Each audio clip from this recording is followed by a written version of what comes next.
Hi, my name's Phil. I like talking about politics, and in this video I'd like to discuss the curious case of the disappearing story about a potentially serious attempted breach of ethics by Boris Johnson.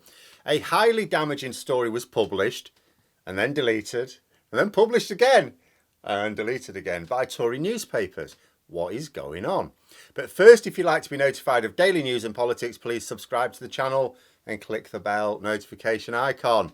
So this is a story within a story. The core story is that Boris Johnson, as Foreign Secretary, is alleged to have tried to get Carrie Symonds, now his wife, but at the time his mistress, while he was married to his last wife, who had just been diagnosed with cancer, a highly paid job on the public payroll in his department, for which she had no training, no experience, no expertise. The appointment did not take place because she had no training, no experience, no expertise. It was all highly unethical, and in those days Johnson was not a law unto himself. But I won't be discussing that aspect of it, even though, if true, would be an absolutely huge scandal. What I want to discuss is how the media treated the story. The source of this story approached the Daily Mail first, so we see. Not quite sure why you'd approach a Tory paper with this story, but it might help explain what comes next. So I gather that the Daily Mail turned it down because it wasn't the sort of thing they did. Really? But then they went to the Times. Now, the Times did publish it. Then the Mail did the same, though I think they just, on their website in their case. But then they took it down. Then it seemed to go up again and then down again. It was all very odd and caused quite a lot of a stir on social media. But then the Times published it in their print newspaper, not just online. So that means there are people who have a print copy of it. By all accounts, the Times journalist who investigated it found 4 reliable witnesses to corroborate the story. And this obviously is credible because although the mainstream media in this country is highly biased, politically that is, they do still confirm sources before printing things. Like they will mislead their readers. Readers of various newspapers in this country may well get a false impression of something, but they mislead them by cherry picking facts to report or whose statements to publish. They don't just print something that is objectively untrue. It's not worth their reputation to get caught doing something like that. So if there's any fabrications in their articles, it's really a statement that they're quoting from someone else. So the Times editor must have been satisfied that the story was accurate to let it go to print. And don't imagine it's just like the journalist and the editor. There's several people involved before a story goes to print, especially for something big like this. This would be big news. Now, I will just sound a note of caution here. So the fact that this story has been pulled, it was pulled from the Daily Mail and the Times, 2 different mainstream media outlets. It can only have a couple of explanations, really. First, that Boris Johnson or his allies think that the story could be highly damaging when his leadership is under enormous pressure. They brought maximum pressure to bear on those outlets to pull the story. Easily done because both the Daily Mail and the Times are owned by different media moguls, but both are backers of the right wing of the Conservative Party. Of course, it is possible that it wasn't just having a quiet word in the ears of Rothmere and Murdoch. It may have been a legal threat. Don't know.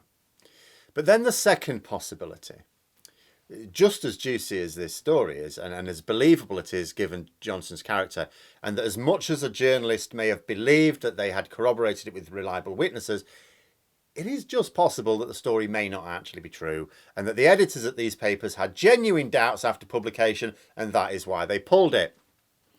Now, we might suppose one explanation is more likely than the other, but we can't rule out either without really strong evidence becoming publicly available elsewhere. So it's important not to treat the core story as certain fact, and the thing is that either explanation is really bad news for the rest of us, though. If, let's say, the story were untrue, let us just say, I think that's the least likely, but let us just say, and that's the reason it was pulled. It means that both the Times and the Daily Mail failed to judge the reliability of their sources because they both published it. Now that's quite huge. Any time, but especially at a time of deeply dishonest and corrupt government, it's vital that we can trust the accuracy of reporting. Now, like I said, these papers do spin their stories heavily. But if you are aware of that, if you have your eyes wide open and you've got the critical thinking skills to be able to discern fact from conjecture in their articles, you can still get useful information from them. Just steer clear of the sun and you should be fine. Some of these papers mislead, but they don't falsify. If this story about Johnson isn't true, it means that they, however inadvertently, did exactly this.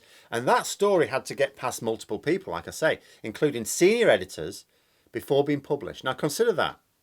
So I'm going to say, I think the other explanation is more likely. I think the story is more likely to be true than not.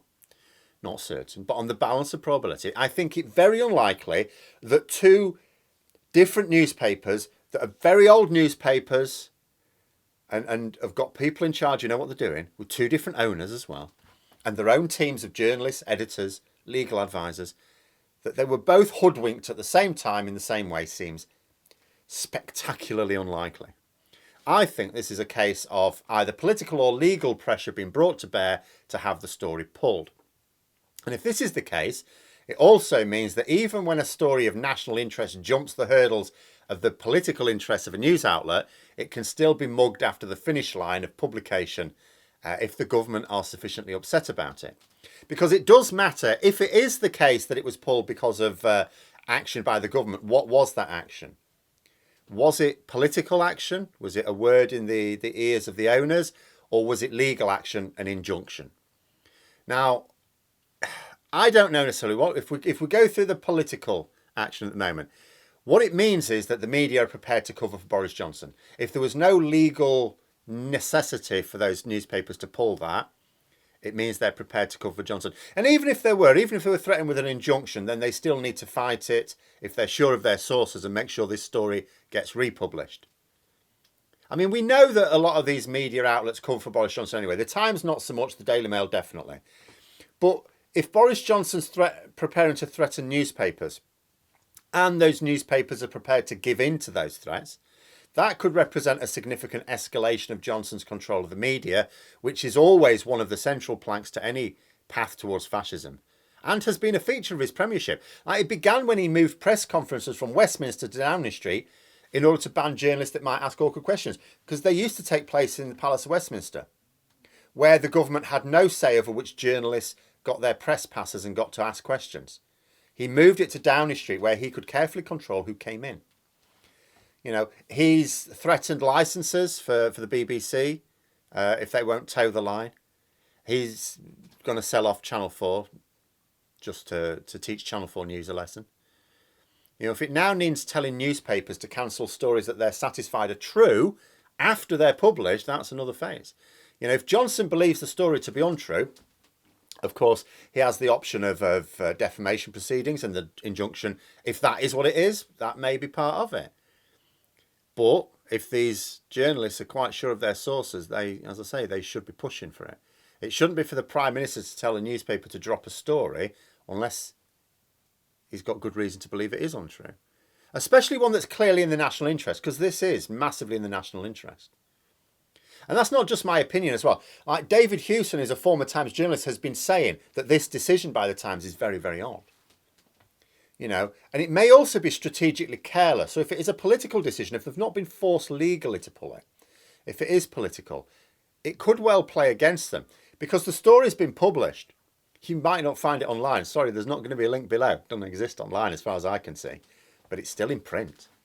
Someone's got copies of it. And a move like this is only going to help circulate the story wider because now it's a story of not only Johnson's unethical behaviour. Because actually, I'm going to be honest, it is bad. This story is bad. This is, if it's true, this is Boris Johnson trying to give public money to his bit on the side at the time for no good reason. But then you weigh it up against all the rest of his unethical behaviour before and since, and you think, is it really the top of the tree? Is this really right at the top? I don't think it is. But all that's happened now by taking this action is it's further highlighting not only the corruption around Boris Johnson, but maybe casting a careful eye at our media as well. It potentially gives a future government the justification for asking questions here and suggesting maybe we need some wide-ranging reform of our news media. Levinson, wasn't all implemented. We need to implement all that, but maybe that didn't go far enough. You know, and I do have to just throw out here, as I say, it may not be a case of the story being untrue after all. It seems very unlikely that it would be untrue. It may not also be that the media did pull it for political reasons. Like I say, it might be legal. I can't find the details. I cannot find the official reason why it was pulled from both of these outlets. Maybe that'll emerge later on or tomorrow. But Johnson may have taken legal action. He may have won an injunction. And I just haven't found out yet. But what will be interesting is if that is what has happened, will the Times at least pursue it and say, no, we're sure of our sources, we're going to fight this?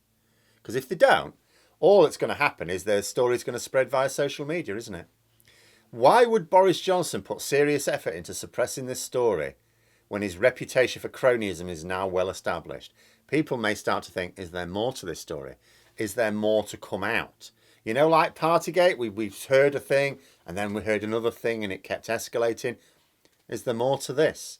Are there security concerns? Because Boris Johnson was Foreign Secretary. He wanted his lover to have a senior role within the Foreign Office. We know about his relationship with the son of a KGB officer. Are there security questions that could emerge from this? Is that why they wanted it suppressing? A lot of interest here. But those are my thoughts for now anyway. Let me know yours in the comments below. Hope you found the video interesting. If you did, please click the like button. If you'd like to support the channel further, the join button for memberships. And until next time, I'll see you later.